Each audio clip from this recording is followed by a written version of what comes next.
karon ato na ikaw itaod. Taod din nato.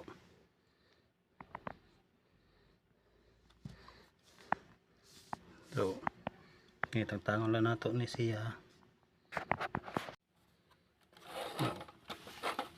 Kani pwede ra nimo testingan kun okay siya. So imo siya pisliton iyang on power button.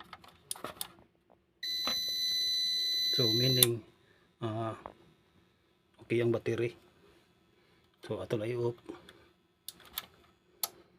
na. So ato lang buhaton ani kun kuan bago mo nagilis og battery. So di sa nato ni siya kuan ludan og kuan for example imong monitor og CPU. So di sa nato ikon kuan diri isaksak kay ato sa ni charge mga kuan 8 to 12 hours para kaniyang battery mapuno gid siya. Kaniyang bag-ong battery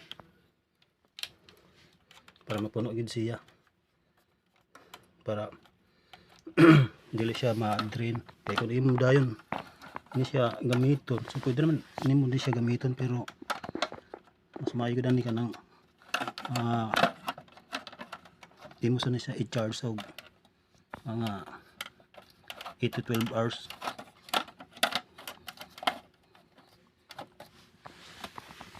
Para nindot siya.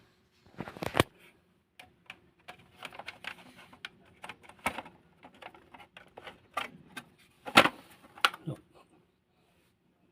tarong lang nimo ang kuha ng wire para inigtabo nimo dili siya sangit na.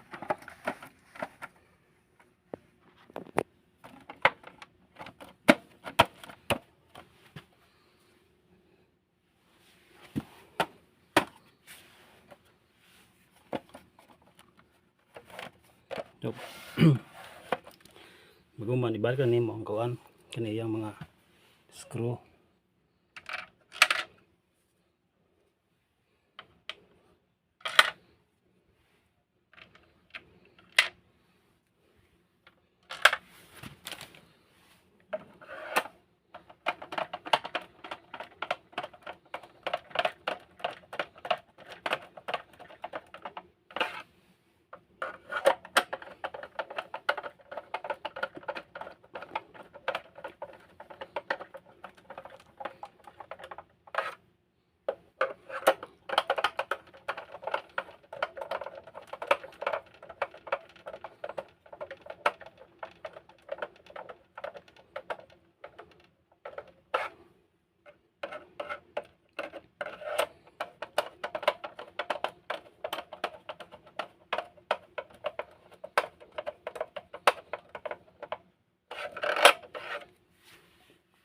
So kina bago na yung battery. So kani siya but pasabot nga UPS ang maka kunan niya nga kuan minuto is kuan mga 5 or 15 minutes nga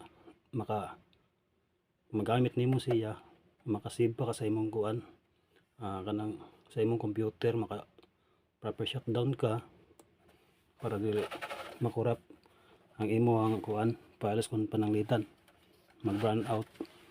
So muna siya mga 5 to 15 minutes ang iyang kuan iyang kuan ba nga usa pa siya madrin. So muna advice lang nako kung may nana yung UPS nga magtingog na siya. So kinahanglan na siya ilisan og bago nga battery. Imbes mo palit mo bago, so palit na lang mo kan bago nga battery.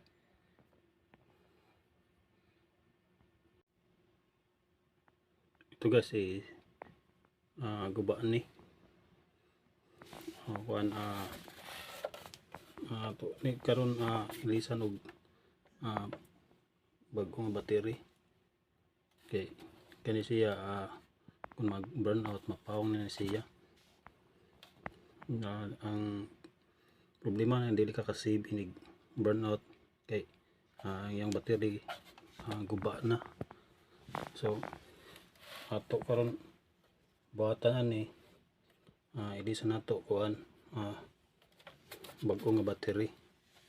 Mao ni siya guys ang pangan sa UPS kuan 650 BE. So kani ato ni ilisan. So na siya duha ka port pang kuan gud siya kanang computer. Usa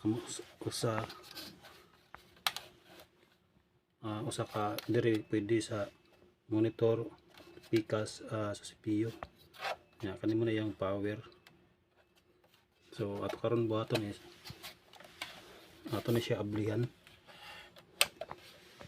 kani guys, ablihan nato ni siya.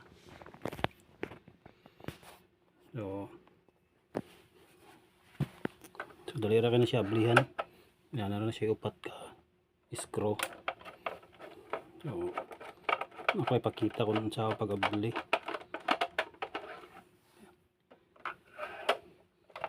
Na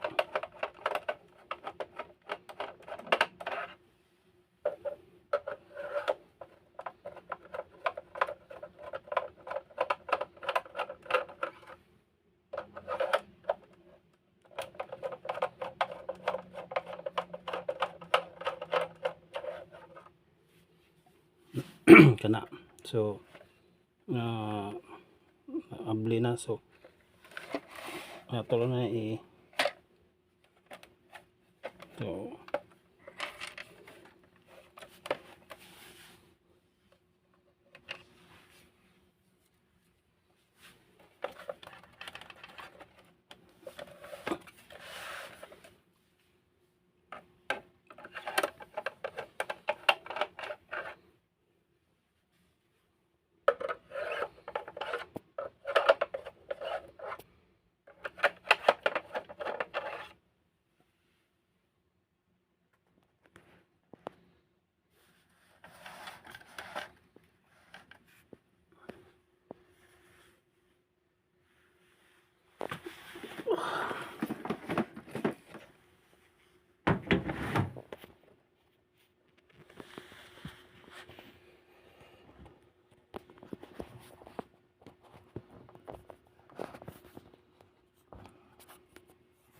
dali guys, ako lang pista ang kuan.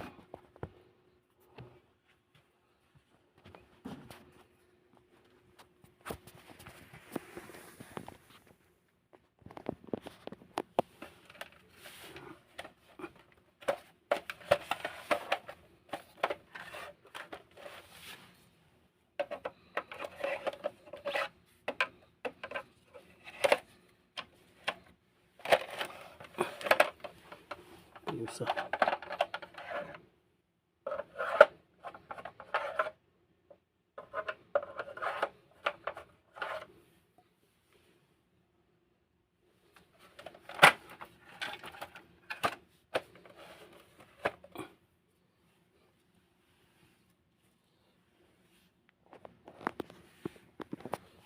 So muna yung screw patrabok. So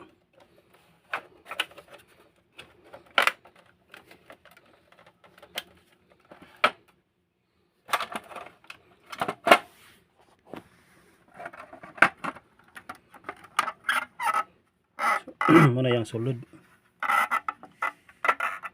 So kung makita ninyo may yung battery kana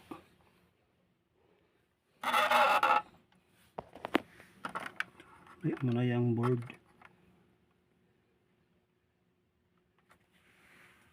So ato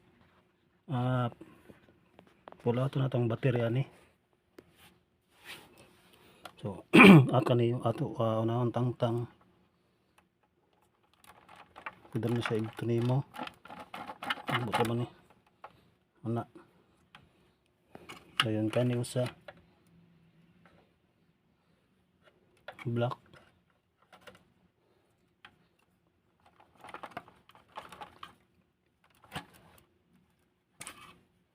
So muna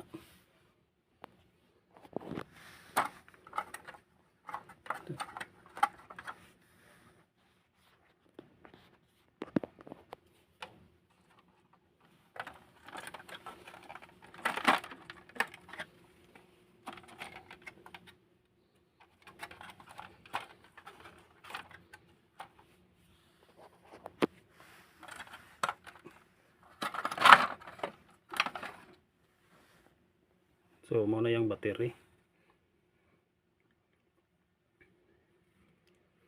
Mga kuan ni siya, mga 3 ka tuig. Karon pa na siya gi ilisan kay problema niya kung mag burn out, mapawang dayon siya na. So kuan mo na delikado man kung mapawang dayon kay hindi ka kasib sa imong computer nga ma-corrupt imong mga files or ang computer maguba. Kani guys, testingan na nato kung okay na yung battery. Testingan nato pananglitan kung mag-run out. So ato na siya i-on.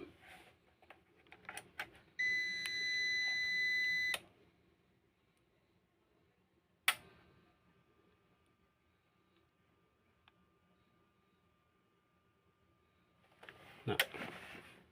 So kana meaning naka online na siya. So pananglitan mag-burn out. So may bawaan na nimo nga mag-burn out kay motingog na siya.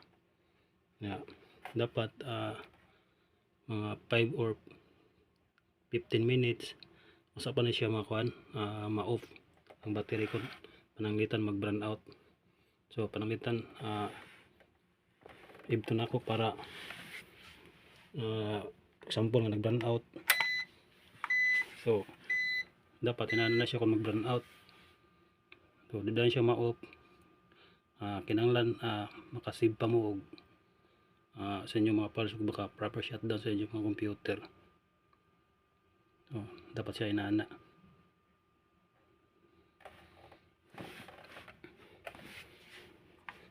So muna siya okay na atong kuan, successful atong kuan replacement sa new battery.